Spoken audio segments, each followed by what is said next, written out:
నిమిషా ప్రియా 1989లో పుట్టింది భయ్య కేరళలో. ఆమె ఒక నర్సు, కానీ ప్రస్తుతానికి యెమెన్ సెంట్రల్ జైల్లో ఉంది. నర్సు హాస్పిటల్లో ఉండాలి కానీ సెంట్రల్ జైల్లో ఏం చేస్తుంది అన్న డౌట్ వచ్చింది కదా మీకు. చాలా పెద్ద కథ సామి. హాయ్ గైస్, నిమిషా ప్రియా గురించి నిన్న విన్నాను భయ్య. ఆమెకి యెమెన్ అనే కంట్రీలో ఉరి శిక్ష వేయబోతున్నారు జూలై 16కి. ఈ జూలై 16కే 2025. యెమెన్ ఏమో మిడిల్ ఈస్ట్ లో ఒక కంట్రీ భయ్య. నార్త్ సైడ్ లో సౌదీ అరేబియా ఉంది. ఒమాన్ ఏమో నార్త్ ఈస్ట్.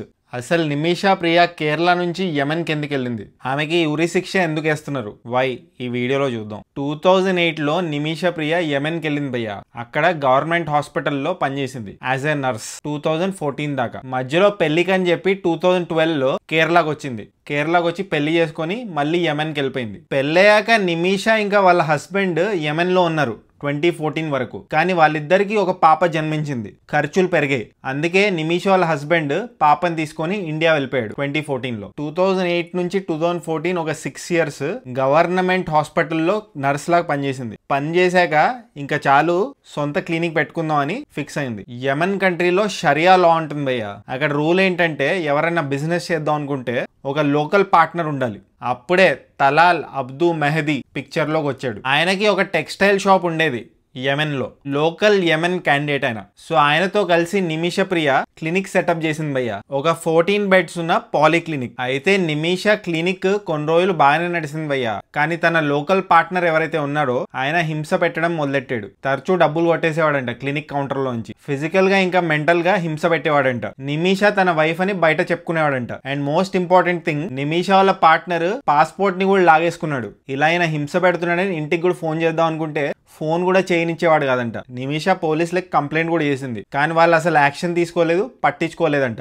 సో ఒక రోజు ఫిక్స్ అయిపోయింది, ఇనఫ్ ఇస్ ఇనఫ్ అని అనుకుంది నిమిషా. సో తన బిజినెస్ పార్ట్నర్ కి మత్తు ఇంజెక్షన్ ఇచ్చింది. దాని పేరే కెటమైన్. ఆ ఇంజెక్షన్ ఇవ్వడానికి కారణం ఏంటంటే ఆయన మత్తులోకి జారుకున్న తర్వాత ఆయన దగ్గర ఉన్న పాస్పోర్ట్ ఇంకా వేరే డాక్యుమెంట్స్ తీసుకుందామని ఐడియా. బట్ ఓవర్ డోస్ అయిపోయి వాళ్ళ పార్ట్నర్ చనిపోయాడు. నిమిషా ప్రియా వాళ్ళ ఫ్రెండ్ ఇంకో నర్స్ సహాయంతో వాళ్ళ పార్ట్నర్ బాడీని చేసి ఒక ట్యాంక్ లో పడేసింది. బాడీని వాటర్ ట్యాంక్ లో పడేసి యెమెన్ సౌదీ అరేబియా బార్డర్ నుంచి ఎస్కేప్ అవడానికి ట్రై చేసింది. అక్కడే ఆమెను పట్టుకున్నారు యెమెన్ అథారిటీస్ ఆగస్ట్ 2017లో. ఆమెకి జీవిత ఖైదు వేశారు. ఇంకా ఆమెకి హెల్ప్ చేసిన నర్స్ ఎవరైతే ఉన్నారో ఆమెకు కూడా జీవిత ఖైదు వేశారు. 2018లో నిమిషా ప్రియాకి ఉరి శిక్ష వేశారు. మన ఇండియన్ సుప్రీం కోర్ట్ లాయర్ ఏమన్నారంటే యెమెన్ లో మొత్తం అరబిక్ లో కేసుని వాదించారు. నిమిషా ప్రియాకి అరబిక్ రాదు, ఆమెకి అర్థం కూడా కాదు. ఆమెకి ఇంటర్ప్రెటర్ కూడా పెట్టలేదు, ట్రాన్స్లేట్ చేసేవాడు కూడా లేడు. సో కేసుని మళ్ళీ ఓపెన్ చేయాలని మన ఇండియన్ సుప్రీం కోర్ట్ లాయర్ కేసుని రీఓపెన్ చేయించాడు. 2020లో సేవ్ నిమిషా ప్రియా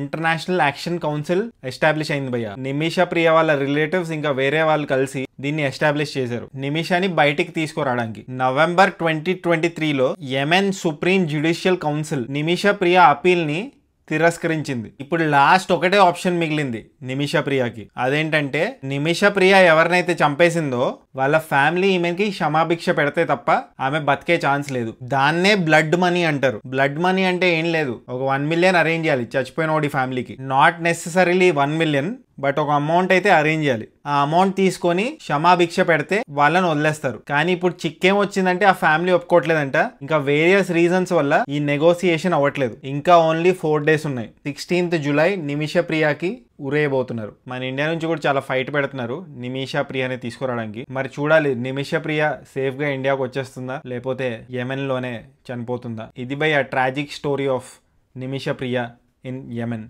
ఇలా మన ఇండియన్స్ చాలా మంది ఫారిన్ ల్యాండ్స్కి వెళ్ళి అక్కడ దిక్కులేని చావు చేస్తున్నారు. ఇలాంటివి చూస్తే చాలా బాధాకరంగా ఉంటుంది, చాలా హెల్ప్లెస్ గా కూడా అనిపిస్తుంటుంది. ఇలాంటి స్టోరీస్ విని మనం ఏమైనా నేర్చుకుంటే అదే హ్యాపీస్. అందుకే అప్పుడప్పుడు ఇలాంటి స్టోరీస్, ఇలాంటి వార్తలు మీకు చెప్పడానికి ట్రై చేస్తుంటాను. జస్ట్ ఇన్ కేస్ మీరు ఇంకా సబ్స్క్రైబ్ చేసుకోకపోతే సబ్స్క్రైబ్ చేసుకోవచ్చు కదా. పుచ్చుక్ పుచ్చుక్.